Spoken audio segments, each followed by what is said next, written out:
Lukas pasal 16. Dan Yesus berkata kepada murid-muridnya, Ada seorang kaya yang mempunyai seorang bendahara.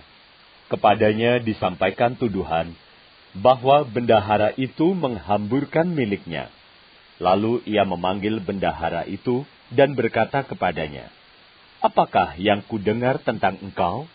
Berilah pertanggungan jawab atas urusanmu, sebab engkau tidak boleh lagi bekerja sebagai bendahara. Kata bendahara itu di dalam hatinya, Apakah yang harus aku perbuat? Tuanku memecat aku dari jabatanku sebagai bendahara. Mencangkul, aku tidak dapat. Mengemis, aku malu. Aku tahu apa yang akan aku perbuat, supaya apabila aku dipecat dari jabatanku sebagai bendahara, ada orang yang akan menampung aku di rumah mereka. Lalu ia memanggil seorang demi seorang yang berhutang kepada tuannya. Katanya kepada yang pertama, Berapakah hutangmu kepada tuanku? Jawab orang itu, 100 tempayan minyak. Lalu katanya kepada orang itu, Inilah surat hutangmu.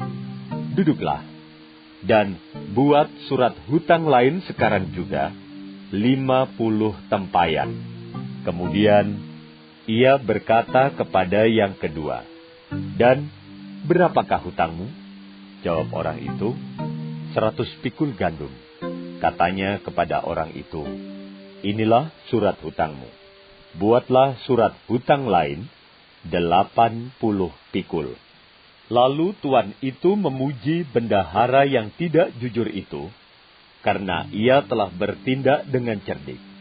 Sebab anak-anak dunia ini lebih cerdik terhadap sesamanya daripada anak-anak terang.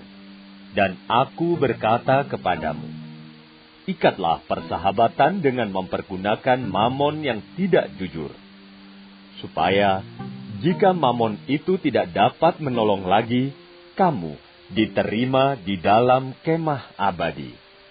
Barang siapa setia dalam perkara-perkara kecil, ia setia juga dalam perkara-perkara besar.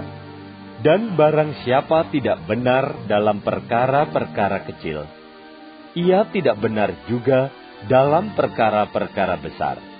Jadi, jikalau kamu tidak setia dalam hal mamon yang tidak jujur, siapakah yang akan mempercayakan kepadamu harta yang sesungguhnya? Dan jikalau kamu tidak setia dalam harta orang lain, siapakah yang akan menyerahkan hartamu sendiri kepadamu? Seorang hamba tidak dapat mengabdi kepada dua tuan, karena jika demikian, ia akan membenci yang seorang dan mengasihi yang lain. Atau ia akan setia kepada yang seorang dan tidak mengindahkan yang lain. Kamu tidak dapat mengabdi kepada Allah dan kepada Mamon. semuanya itu didengar oleh orang-orang Farisi, hamba-hamba uang itu. Dan mereka mencemoohkan dia. Lalu ia berkata kepada mereka, Kamu membenarkan diri di hadapan orang, tetapi Allah mengetahui hatimu. Sebab apa yang dikagumi manusia dibenci oleh Allah. Hukum Taurat dan kitab para nabi berlaku sampai kepada zaman Yohanes. Dan sejak waktu itu, kerajaan Allah diberitakan, dan setiap orang menggagahinya berebut memasukinya. Lebih mudah langit dan bumi lenyap daripada satu titik dari hukum Taurat batal.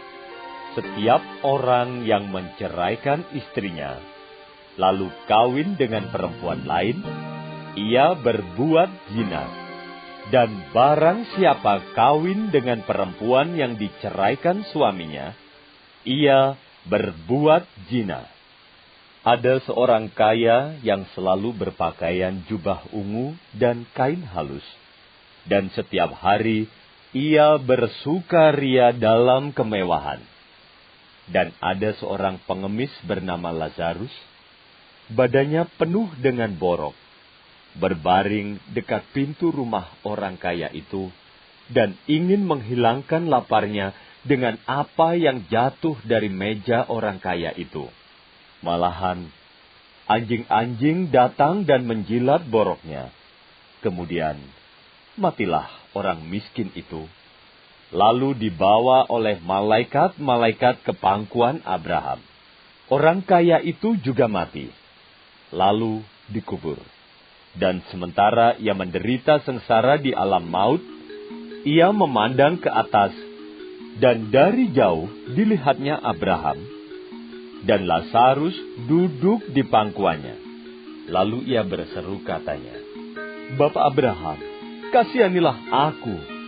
Suruhlah Lazarus supaya ia mencelupkan ujung jarinya ke dalam air dan menyejukkan lidahku, sebab aku sangat kesakitan dalam nyala api ini." Tetapi Abraham berkata, "Anak, ingatlah bahwa engkau telah menerima segala yang baik sewaktu hidupmu, sedangkan Lazarus segala yang buruk. Sekarang, ia mendapat hiburan dan engkau sangat menderita. Selain daripada itu, di antara kami dan engkau terbentang jurang yang tak terseberangi, supaya mereka yang mau pergi dari sini kepadamu, ataupun mereka yang mau datang dari situ kepada kami, tidak dapat menyeberang." Kata orang itu, "Kalau demikian, aku minta kepadamu, Bapa, supaya engkau menyuruh dia ke rumah ayahku. Sebab masih ada 5 orang saudaraku, supaya ia memperingati mereka dengan sungguh-sungguh, agar mereka jangan masuk kelak ke dalam tempat penderitaan ini." Tetapi kata Abraham, "Ada pada mereka kesaksian Musa dan para nabi. Baiklah mereka mendengarkan kesaksian itu." Jawab orang itu, "Tidak, Bapak Abraham. Tetapi jika ada seorang yang datang dari antara orang mati kepada mereka, mereka akan bertobat."